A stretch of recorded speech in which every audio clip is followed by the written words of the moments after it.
শেষ হয়ে যাবে, আমার ইবাদতের পর তুমি তোমার পিতামাতার সহিত সৎ ব্যবহার করো। কেমন ব্যবহার করো?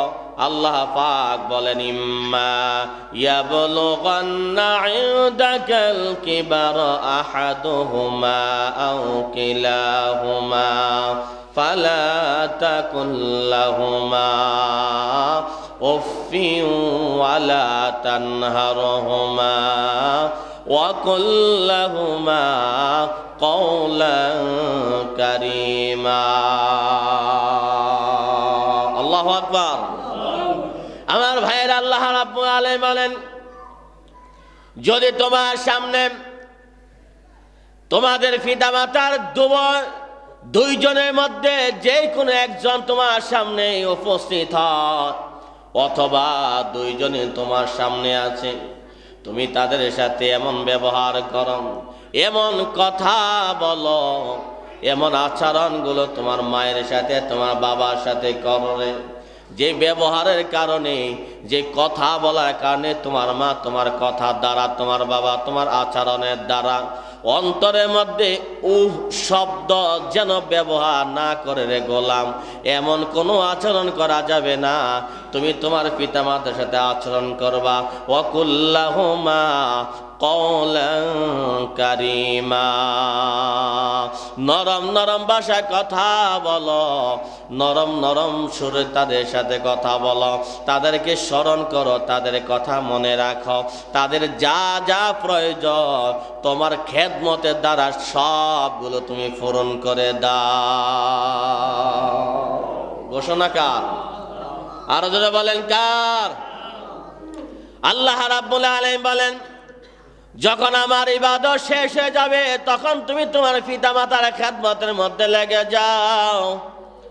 তুমি তোমার পিতামাতার খেদমতের জন্য লেগে যাও, আর খেদমতের পর তোমার পিতামাতার জন্য দোয়া করো। ওয়াকফিদ লাহুমা জানাহাল যুল্লি মিনার রাহমাতি ওয়াকুর রাব্বিরহামহুমা কামা রাব্বায়ানি সাগীরা। সুবহানাল্লাহ। এই দোয়া শিখাই দিয়েছেন কে? আরো যদি বলেন কে? কোরআনুল কারীমের মধ্যে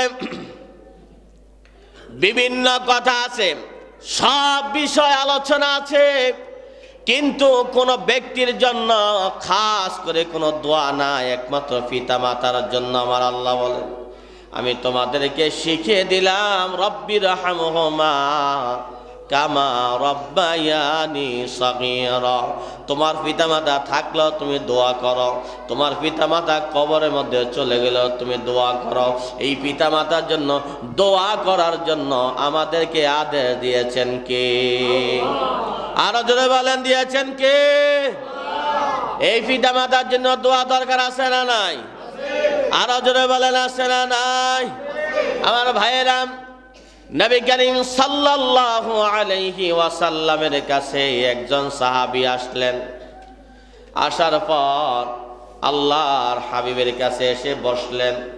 বসে বলেন, ইয়া রাসূলুল্লাহ, আপনি তো যুদ্ধের ময়দানে যাওয়ার জন্য ঘোষণা দিয়েছেন গো নবী। আমি পুরা প্রস্তুতি নিয়ে আপনার দরওয়াজায় হাজির হয়ে গেলাম। কেন গো? বলে, আমি আপনার সাথে যুদ্ধের ময়দানে যাব। তোমার মাকসাদ হলো, তোমার মাকসাদ কি? ওই সাহাবী বলে, ইয়া রাসূলুল্লাহ, আমার মাকসাদ হলো আমি আপনার সাথে যুদ্ধের ময়দানে গিয়ে ইসলামের জন্য যুদ্ধ করে আমি আল্লাহ পাকের সান্নিধ্য হাসিল করব। নবীজি তাকে বসালেন। বসানোর পর বললেন, ও যুবক, ও আল্লাহর বান্দা, তুমি যুদ্ধের ময়দানে আমার সাথে যাবে, কোনো অসুবিধা নাই, কিন্তু তুমি আমি নবীকে বলো তোমার ঘরের মধ্যে তোমার পিতা মাতা আসেনি। যুবক ছেলেটা বলে, ইয়া রাসূলুল্লাহ, ইয়া হাবিবাল্লাহ, নবী গো, আমার ঘরের মধ্যে আমার পিতা মাতা একজন নয়, দুজনই জীবিত ঘরের মধ্যে আছে। আল্লাহর হাবিব বলে, যুবক রে, ও যুবক, আমার সাথে যুদ্ধের ময়দানে গিয়ে ইসলামের জন্য যুদ্ধ করে শহীদ হয়ে যে মর্তবা তুমি আল্লাহর কাছ থেকে নিবারে যুবক, তুমি তোমার ঘরের মধ্যে চলে যাও, তুমি তোমার ঘরের মধ্যে দৌড়ে যাও। তোমার পিতামাতা দুইজনের মন যদি তুমি জয় করতে পারো রে যুবক, খেদমতের দ্বারা, আচরণের দ্বারা, ব্যবহারের দ্বারা রে যুবক, আমার আল্লাহ শহীদ হওয়ার পর যে মর্তবা তোমাকে দান করে দিত। এর যুবক রে, তোমার মা তোমার বাবা যদি তোমার জন্য দোয়া করে রে, আমার আল্লাহ তোমার আমল নামার মধ্যে ওই পরিমাণ সওয়াব আল্লাহ দান করে দিবে।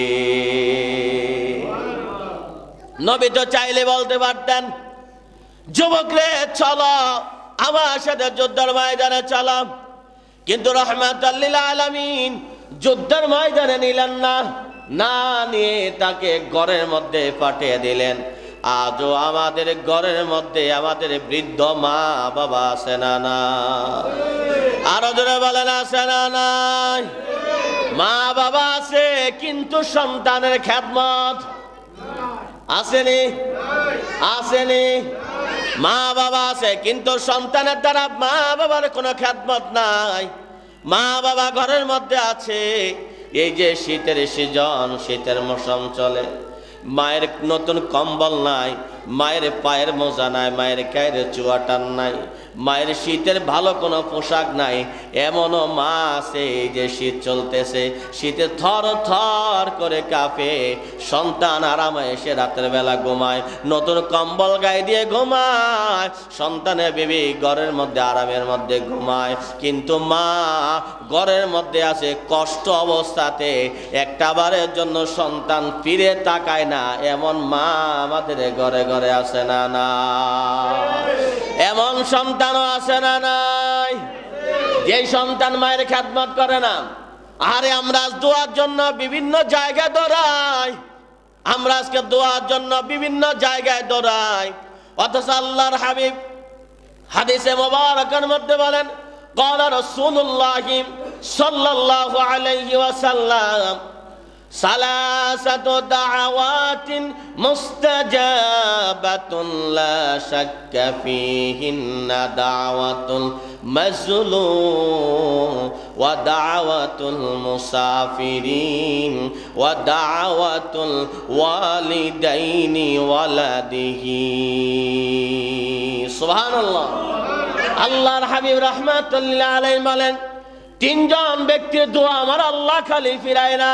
এই তিনজন ব্যক্তি হাত আল্লাহর দিকে বাড়াইতে দেরি আমার আল্লাহ খালি ফিরায় না। ওই তিনজন ব্যক্তি হলো, আল্লাহর হাবিব বলেন, সালাসাতুন দাওয়াতুন মুস্তাজাবাতুন লা শাক্কা ফীহিন্না মাজলুম। ওই মাজলুম ব্যক্তির দোয়া এক নাম্বার আমার আল্লাহ খালি ফিরায় না। মাজলুম কারা? কয় যারা অন্যায় না করার পরেও অন্যায় মাথার মধ্যে চাপিয়ে দেওয়া হয়, হাইহাইরে অত্যাচার করা হয়, লোকটা অত্যাচারের শিকার হইতে হইতে হইতে হইতে এত নিঃসন্দেহ হয়ে গেছে রে বাবা, এত একটা মাজলুম হয়ে গেছে। এই অত্যাচারের ব্যক্তি যখন আল্লাহর কাছে দুইটা হাত বাড়ায়, আমার আল্লাহ কয় হাতটা বাড়াইতে দেরি, এমন অত্যাচারী ব্যক্তির দোয়া আমি আল্লাহ খালি ফিরাই না।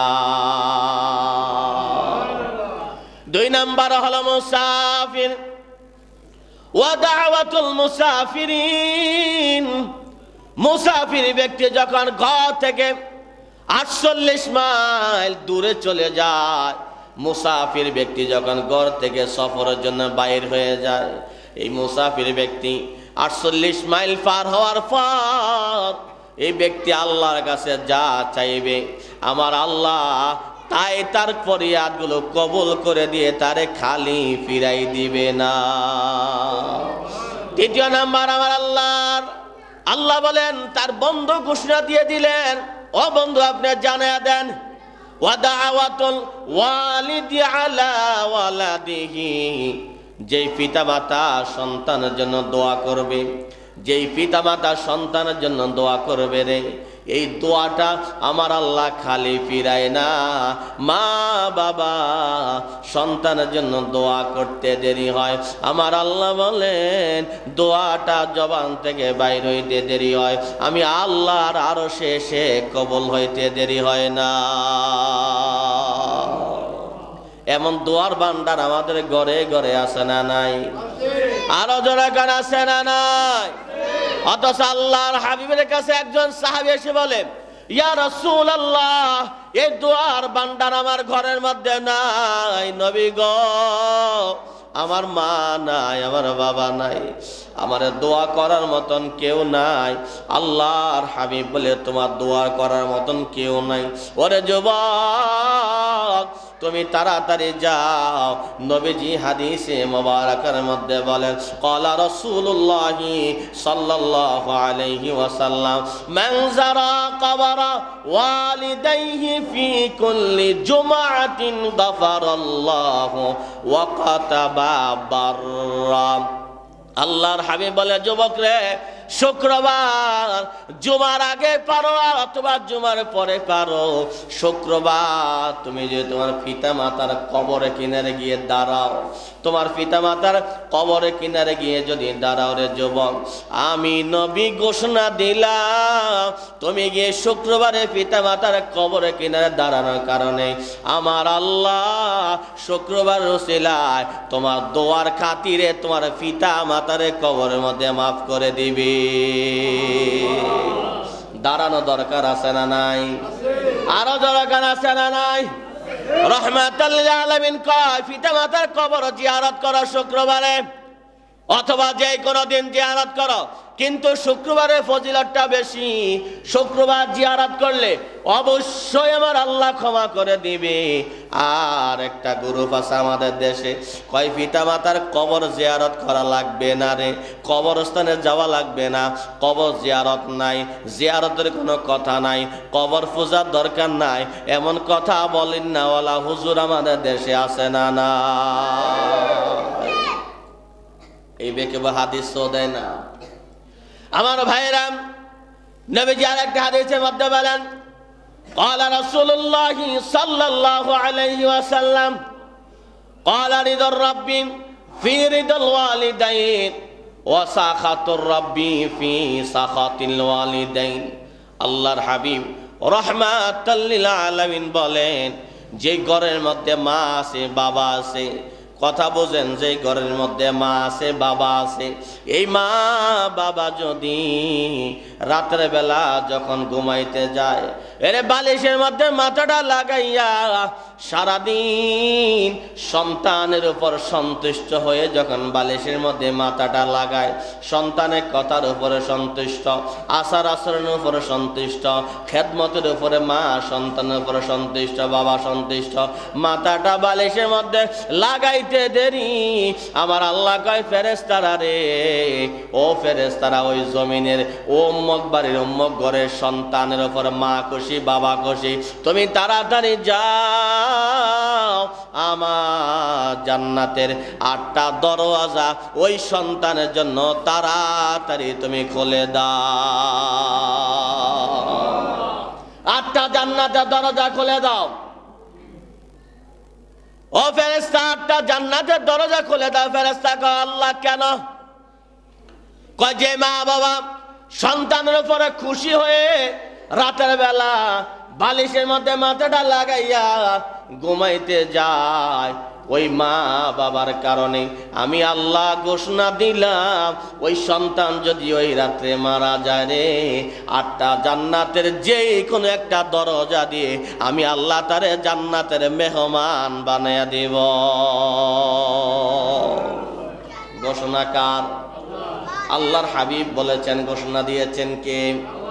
আমার ভাইরা, নবীজি বলেন, আর কোন সন্তানের মা বাবা যদি সন্তানের উপর রাগান্বিত হয়ে ক্ষোভ প্রকাশ করে, সন্তানের কথা দ্বারা, সন্তানের আচরণের দ্বারা, সন্তানের ব্যবহারের দ্বারা মা বাবা যদি মনের মধ্যে কষ্ট নিয়ে রাতের বেলা মালিশের মধ্যে মাথা লাগাইতে যায়, মাথাটা লাগাইতে দেরি। আল্লাহর হাবিব বলেন আমার আল্লাহ যেমনি ফেরেশতারে ডাক দিয়ে 8টা জান্নাতের দরজা খুলে দেয়, আমার আল্লাহ বলে ফেরেশতারা রে তাড়াতাড়ি যাও, তোমরা গিয়ে জাহান্নামে 7টা দরজা খুলে দাও। ফেরেশতারা কয় আল্লাহ কেন বুঝলাম না।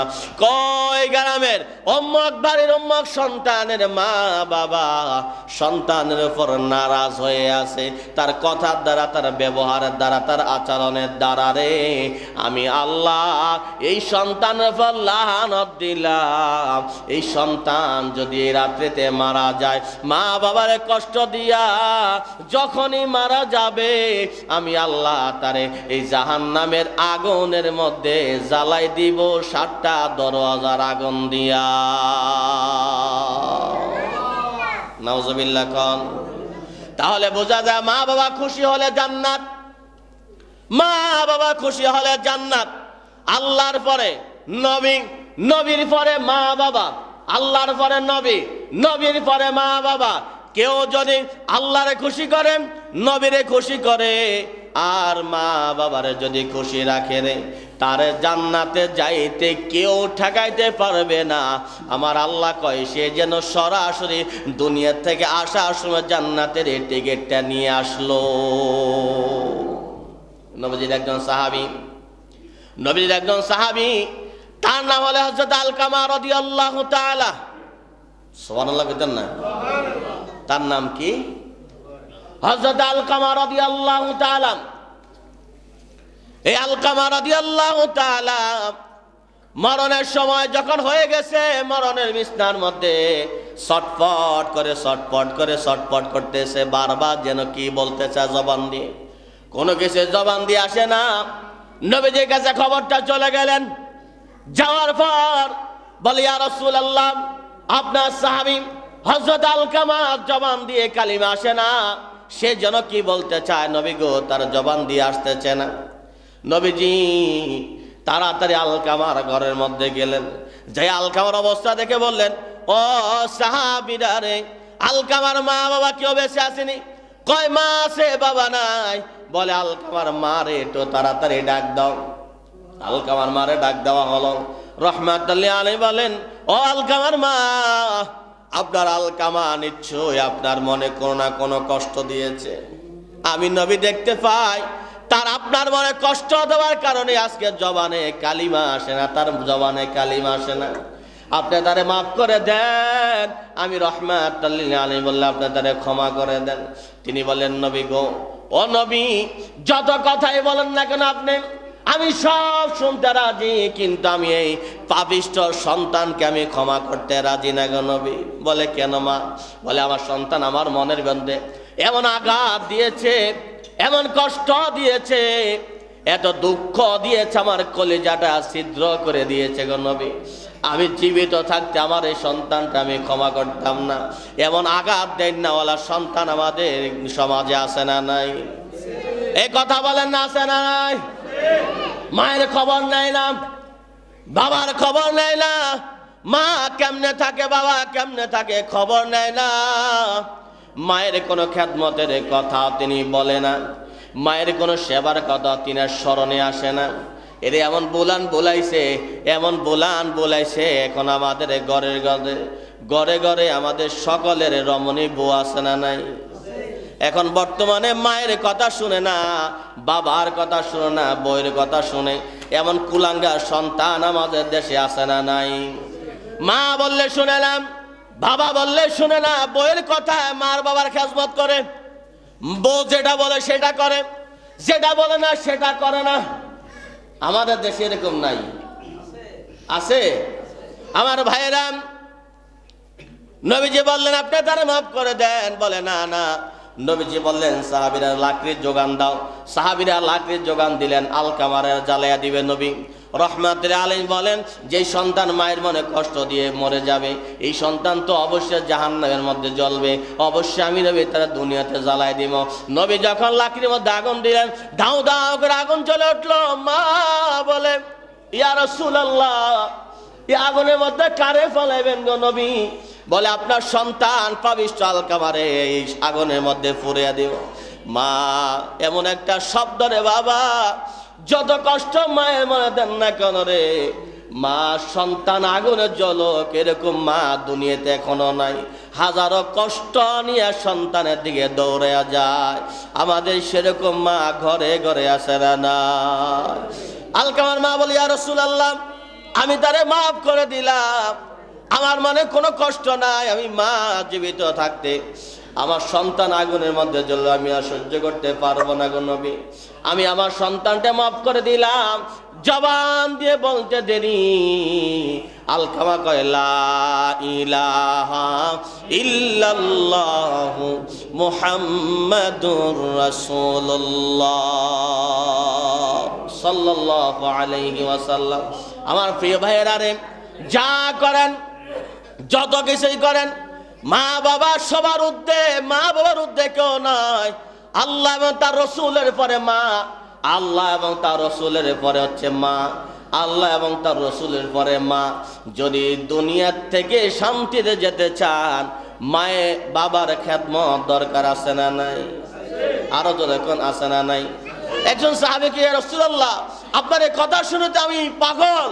ইয়া রাসূলুল্লাহ, আমি মুসলমান, কিন্তু আমার মা মুসলমান না, আমার মা খ্রিস্টান, আমার মা কাফের, আমার মা মুশরিক, আমি কি আমার মায়ের খেদমত করতে পারবো? নবীজি বললেন, হ্যাঁ, তোমার মা কাফের হোক, বেঈমান হোক, খ্রিস্টান হোক, যাই হোক, তুমি তোমার মায়ের খেদমত করবা, এটা আল্লাহর ওয়ার্ডার সরাসরি। সুবহানাল্লাহ। তাহলে আমাদের মা বাবার খেদমত দরকার আছে না? আরো যখন দরকার আছে না? আমার আল্লাহ সকলকে মা বাবার খেদমত পরিপূর্ণ করে জান্নাত হাসিল করার ব্যবস্থা করে বলি আমিন। আমার তৌফিক ইল্লা বিল্লাহ। আসসালামু আলাইকুম।